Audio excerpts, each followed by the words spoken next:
Assalamualaikum warahmatullahi wabarakatuh. Selamat pagi rekan-rekan sekalian. Berjumpa lagi dengan saya pada praktikum kimia bahan alam penemuan obat. Kali ini kita akan melakukan praktikum isolasi komponen minyak atsiri dari serai atau Cyambopogon witterianus. Tujuan dari praktikum ini adalah mahasiswa diharapkan dapat memahami, menerapkan, dan menggunakan alat destilasi untuk melakukan isolasi minyak atsiri, entah apapun itu nanti jenisnya, tidak terbatas terhadap daun serai saja, serta dapat melakukan identifikasi dengan metode kromatografi lapis tipis dan menggunakan kromatografi gas mass spektroskopi atau GCMS. Setelah kita melakukan praktikum pinostrobin dan piperin, kali ini ada praktikum dengan tema terakhir, yaitu melakukan isolasi minyak atsiri. Minyak atsiri sendiri adalah golongan terpenoid yang memiliki sifat khas minyak atsiri, seperti dia volatil, kemudian memiliki bau yang khas, seperti itu. Dan biasanya komponen minyak atsiri ini terdiri dari monoterpenoid ataupun sesquiterpenoid. Minyak atsiri digunakan secara luas untuk pengharum ruangan ataupun parfum. Selain itu, minyak atsiri juga banyak digunakan untuk memberikan cita rasa pada suatu makanan. Kali ini kita akan menggunakan serai, di mana serai merupakan salah satu tanaman yang banyak digunakan masyarakat. Selain digunakan dalam obat-obatan dan parfum, minyak atsiri sendiri memiliki efek disinfektan dan juga memiliki efek antiseptik. Kembali kepada serai, serai sendiri memiliki kandungan utama citronellol dan geraniol, di mana kedua senyawa tersebut merupakan monoterpenoid. Pada praktikum ini kita akan melakukan dua tahap, yaitu yang pertama melakukan isolasi dengan menggunakan metode destilasi uap. Selanjutnya akan melakukan identifikasi. Identifikasi akan diawali dengan menggunakan KLT dengan reaksi semprot anisaldehid asam sulfat, dan kemudian setelah disemprot akan dipanaskan terlebih dahulu untuk melihat warna yang muncul. Nah, selanjutnya kita akan melakukan GCMS, di mana nanti akan muncul spektrum GC dan MS. Nah, di mana nanti akan dilakukan identifikasi terhadap spektrum GCMS tersebut. Baik, tidak perlu berlama-lama lagi, kita akan lanjut kepada video praktikum yang sudah kami buat. Silakan menikmati, semoga bermanfaat untuk ilmu pengetahuan. Terima kasih.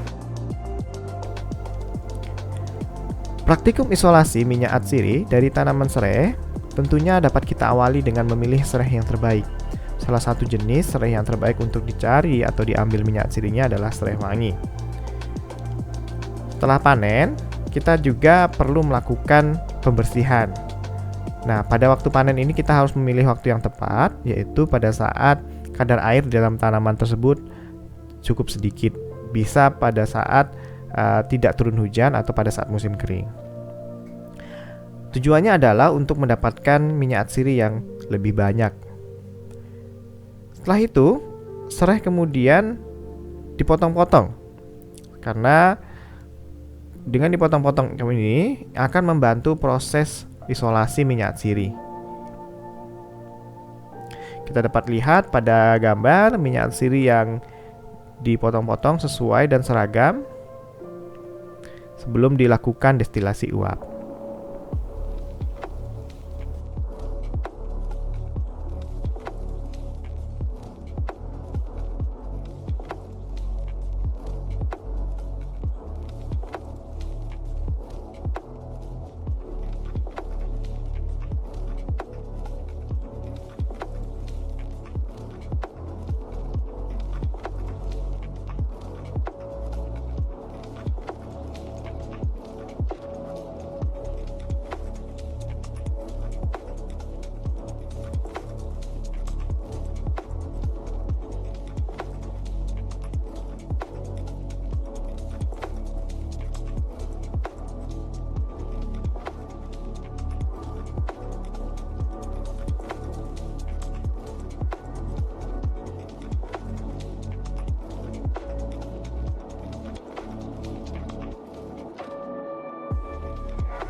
Setelah dipotong-potong, secara seragam, kemudian serai dimasukkan ke dalam alat destilasi uap. Alat destilasi uap ini terdiri dari pemanas atau kompor, kemudian wadah destilasi atau dandang destilasi, diikuti dengan pendingin dan penampung minyak atsiri.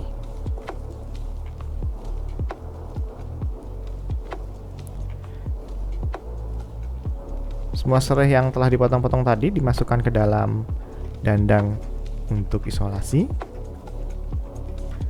Pada prinsipnya, destilasi uap air ini menggunakan panas yang dihasilkan oleh uap air, kemudian membawa minyak atsiri yang ada di dalam tanaman serai menuju atas, menuju pendingin bola, dan pada saat menuju pendingin bola, suhu menjadi turun, dan kemudian minyak atsiri tertampung pada alat yang ada seperti pada gambar.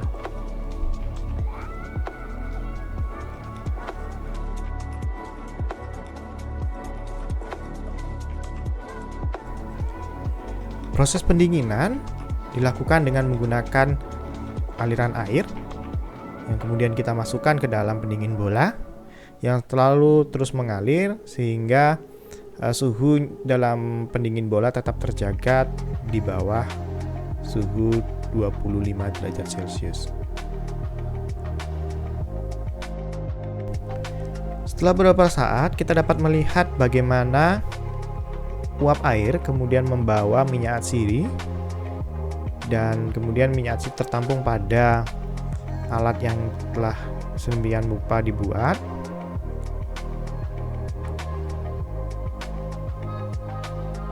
Kita dapat melihat tadi minyak atsirinya berbeda, minyak atsiri berada pada lapisan yang atas sedangkan air berada di lapisan bawah.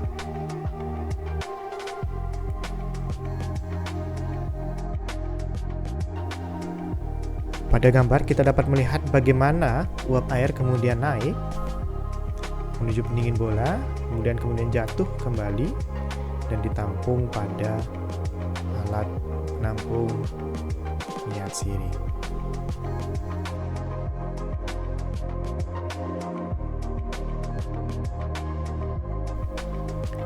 Setelah 3-4 jam, minyak atsiri kemudian diambil dan dipisahkan dengan air yang berada pada alat tersebut. Kita dapat lihat bagaimana perlu kehati-hatian dalam mengambil minyak atsiri agar tidak terlalu banyak campuran air yang tersisa.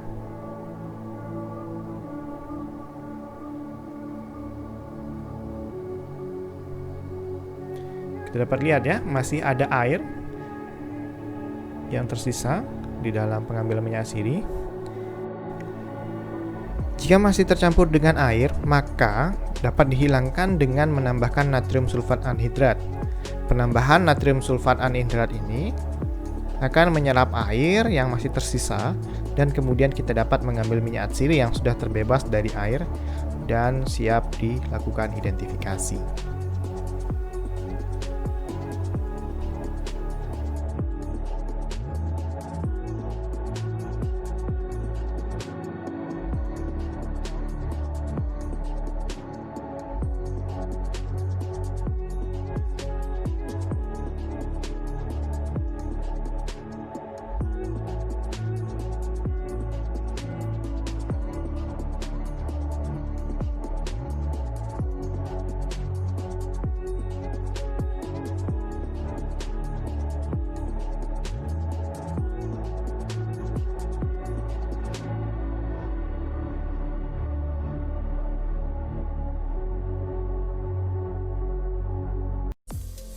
Minyak atsiri yang telah diperoleh dari proses destilasi uap air kemudian dilakukan identifikasi dengan kromatografi lapis tipis.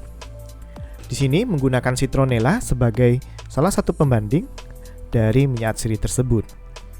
Di bagian kiri dilakukan penotolan dengan menggunakan citronella dan bagian kanan adalah penotolan dengan minyak atsiri yang kita miliki. Penotolan dilakukan dengan hati-hati agar tidak melukai plat KLT.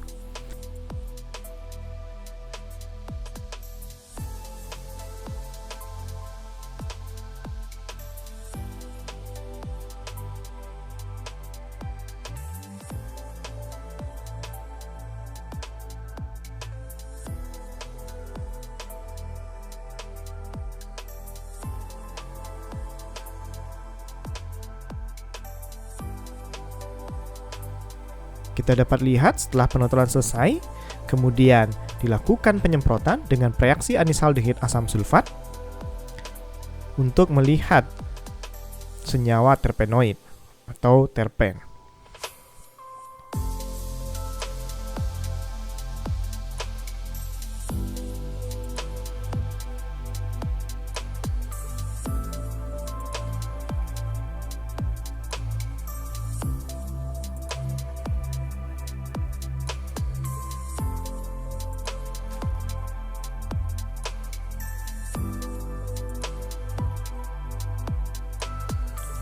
Proses penyemprotan dilakukan di dalam lemari asam. Selain itu, penyemprotan dilakukan harus dengan secara merata.